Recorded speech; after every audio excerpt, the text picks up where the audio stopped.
Hi friends, எல்லோருக்கும் வணக்கங்க. Welcome back to our channel. இன்றைக்கி நம்ம இந்த வீடியோவில் என்ன பார்க்க போகிறோன்னா, ஒரு மண்டே விலாக் தான். தீரனோட பர்த்டே விலாக் பார்க்க போகிறோம். காலையிலேயே நேரமே எழுந்திரிச்சு குளிச்சுட்டு புது ட்ரெஸ் எல்லாம் போட்டுட்டு வீட்லேயே காலையில் சாமி கும்பிட்டாச்சுங்க. சாமி கும்பிட்டு அவங்க பாட்டிக்கிட்டேயும் ஆத்தாக்கிட்டேயும் காலையிலேயே காலில் விழுந்து ஆசீர்வாதம் வாங்கிட்டு வசூலில் இறங்கிட்டாருங்க. சாமியெல்லாம் கும்பிட்டு ஆசீர்வாதம் வாங்கிட்டு கேக் கட் பண்ணலான்னு சொல்லிட்டு வந்தாச்சுங்க. அவங்க அப்பாவும் சித்தப்பாவும் போய் கேக் ஆர்டர் பண்ணியிருந்தோம், அதை வாங்கிட்டு வந்திருந்தாங்க. கேக்கை பார்த்த உடனே நம்மளால் கையில் பிடிக்க முடியுங்களா? கேக்கை பார்த்தோன்னே ஒரே குசிங்க. அதுவும் அவருக்கு பிடிச்ச ஐஸ்கிரீம் தீம்லேயே கேக் சொல்லி ஆர்டர் பண்ணி வாங்கியிருந்தாங்களா. அந்த ஐஸ்கிரீம் தீம் பார்த்த உடனே அந்த ஐஸ்கிரீம் ஒரிஜினல் ஐஸ்கிரீம் மாதிரி இருந்தனால அவங்க 2 பேர்த்துக்கு சாப்பிடணும் போல் தோணிருச்சாட்ருக்குதுங்க. கேக் வெட்டுறது விட்டு போட்டு அந்த ஐஸ்கிரீம் மேலேயே தான் 2 பேர்த்துக்கு கண்ணாக இருந்ததுங்க. கேக் எப்படா வெட்டுவாங்க, எப்படா ஐஸ்கிரீம் எடுக்கலாம் அப்படின்னு சொல்லிகிட்டே இருந்தாங்க. இந்த ஐஸ்கிரீம் தீம் ஃபாண்டன்ட்டு தாங்க. அந்த ஃபாண்டன்ட் சாப்பிட்லாம் அப்படின்னு சொல்லியிருந்தாங்க. கேக் வெட்டி கேக் சாப்பிட்றாங்களோ இல்லையோ, ஃபஸ்ட்டு அந்த ஐஸ்கிரீமை தான் 2 பேரும் போய் ஆர்வமாக கையில் எடுத்துகிட்டு அதை சாப்பிட ஆரம்பிச்சிட்டாங்க. சரி, பிறந்த நாள் அன்னைக்கு முதல் கேக் ஊட்டலான்னு பார்த்தா எங்கே நிற்கிறாங்க, அதில் எடுக்கிறதுலையே தான் ஆர்வமாக இருக்கிறாங்க. அதை பார்த்தோன்னா கேக்கையும் கூட மறந்துட்டு போயிட்டாருங்க. அடுத்தது கேக் கட் பண்ணோன்னு அக்கா கிஃப்ட் கொடுத்தாளுங்க. கிஃப்ட்டை பார்த்த உடனே கேக் சாப்பிட்றத மறந்துட்டு கிஃப்ட் வாங்குறதுக்கு ஆர்வமாக போயிட்டாருங்க. அப்புறம் எல்லோரும் கேக் வெட்டி கொஞ்சம் கொஞ்சமாக ஊட்டி விட்டாங்க. அவர் கேக் ஊட்டுறதை பார்க்குறாரோ இல்லையோ, கிஃப்ட்டை தான் ஆர்வமாக பார்த்துட்டு இருந்தாருங்க. உள்ளே என்ன இருக்குதுன்னு தெரியாமல். இதான் ஃபஸ்ட் டைம் வேறு அவர் கிஃப்ட் வாங்குறாருங்களா, அவருக்கு நினைவு தெரிஞ்சு, அதனால அதுக்குள்ளே என்ன இருக்குது அப்படின்னு பார்க்குறதுலே ஆர்வமாக இருந்தாருங்க. யாராவது கிஃப்ட்டை வாங்கிடுவாங்களா அப்படின்னு சொல்லிட்டு ஓரமாக போய் நின்று அவரே நம்மளாம் பிரித்து கொடுக்கறதுக்கு முன்னாடி பிரிக்க ஆரம்பிச்சிட்டாருங்க. பாதி வரைக்கும் ட்ரை பண்ணி பிரிச்சுட்டாருங்க. அதுக்கு மேலே பிரிக்க முடியல. சரி, யாராவது பிரித்து கொடுக்கட்டுன்னு சொல்லி அவரே மனசார கொடுத்துட்டாருங்க. பிரித்து கொடுங்க அப்படின்னு சொல்லிட்டு.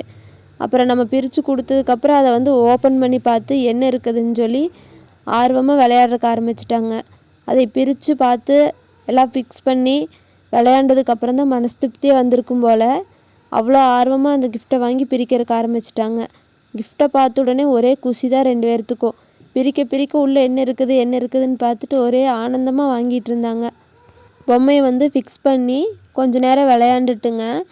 அப்புறம் சரி, அவங்க கூட படிக்கிறவங்களுக்கெல்லாம் சாக்லேட் கொடுத்துட்டு வந்துடலான்னு சொல்லி பால்வாடி போயிட்டாங்க. பால்வாடிக்கு கொஞ்சம் கேசடியும் கடல மிட்டாயும் தான் வாங்கிட்டு போயிருந்தாங்க. சரி, குழந்தைங்களுக்கு சாக்லேட் வேண்டாம் அப்படின்னு சொல்லிட்டு கடலபருப்பி மாதிரி கொடுத்துடலான்னு சொல்லிட்டு கொண்டு போய் கொடுத்துட்டு வந்தாங்க. அப்படியே கொடுத்துட்டு பார்த்திங்கன்னா கோயிலுக்கு போகலான்னு சொல்லிட்டு கிளம்பியாச்சுங்க. கோயில் பார்த்திங்கன்னா 12 மணிக்கு நட சாத்திடுவாங்க. இது முருகன் கோயிலுங்க. திங்கக்கிழமைக்கு போயிருந்தோம். அந்த அன்னைக்கு நல்லா நிறைய கூட்டமெல்லாம் இருந்துச்சுங்க. ஆனால் பெருசாக ஒன்றும் கூட்டம் இல்லைங்க. வரவங்க சாமி கும்பிட்டு போகிற அளவுக்கு நல்லா இருந்ததுங்க. நல்லா திருப்தியாக சாமியை கும்பிட்டு நாங்கள் போகும்போதே ஒரு 11:30 கிட்ட ஆயிடுச்சுங்க. கூட்டமும் கம்மியாயிருச்சுங்க. போய் திருப்தியாக சாமி கும்பிட்டு நாங்கள் திரும்பும்போது நடையும் சாத்திட்டாங்க. மணி 12 ஆயிடுச்சுங்களா. கீழேயே அன்னதானம் அந்த அன்னைக்கு தான் 2வது நாள் ஏற்பாடு பண்ணியிருந்தாங்க. இந்த கோயிலில் நம்மளுக்கு நிறையா மெமரிஸ் இருக்குதுங்க. கோயில் ஃபஸ்ட்டு இருந்த விட இப்போல்லாம் நல்லா டெவலப் பண்ணி நல்லா சூப்பராக இருக்குதுங்க கோயில். கவர்மெண்ட்லேருந்து டெய்லி 25 பேர்த்துக்கு அன்னதானம் அப்ரூவல் ஆயிருக்குதுன்னு சொல்லிட்டு அந்த அன்னைக்கு எங்களுக்கு அந்த 25 பேரில் டோக்கன் கிடச்சிதுங்க. சாம்பார், பொரியல், ரசம், குழம்பு, அப்பளம், வடை, பாயாசத்தோட திருப்தியான சாப்பாடு அங்கேயே சாப்பிட்டுங்க. சாமியெல்லாம் கும்பிட்டு நல்லா நிம்மதியாக வீட்டுக்கு வந்தாச்சுங்க.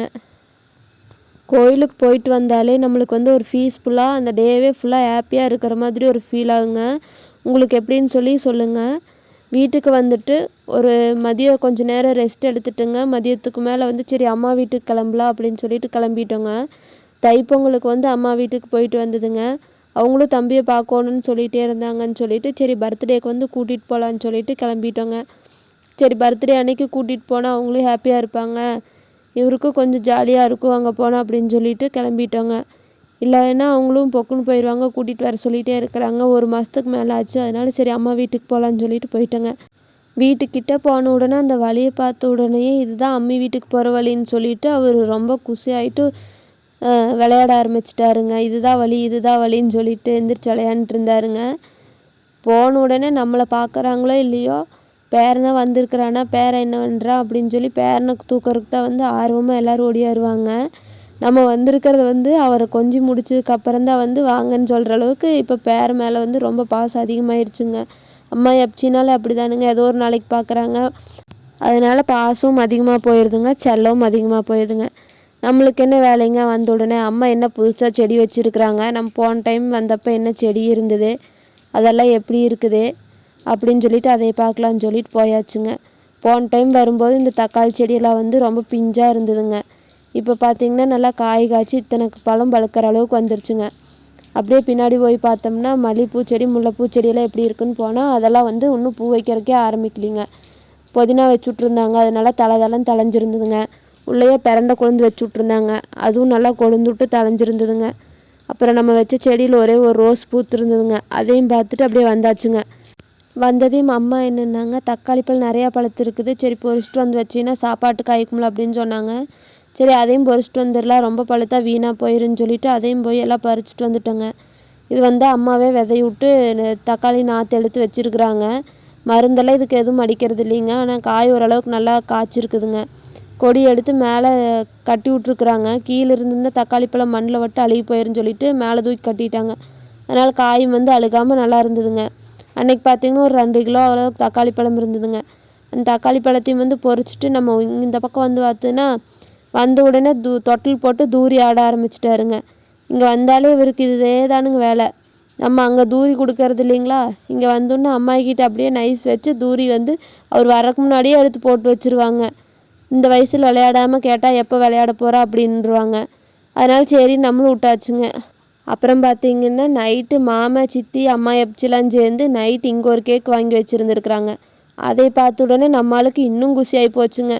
இதில் அவர் வந்து சொல்லிகிட்டு இருந்த மாதிரி அனிமல் தீம்லேயே வாங்கி வச்சுருந்தாங்களா, அவருக்கு ஒரே சந்தோஷத்தில் அளவில்லாமல் குதிக்கிறக்க ஆரம்பிச்சிட்டாருங்க.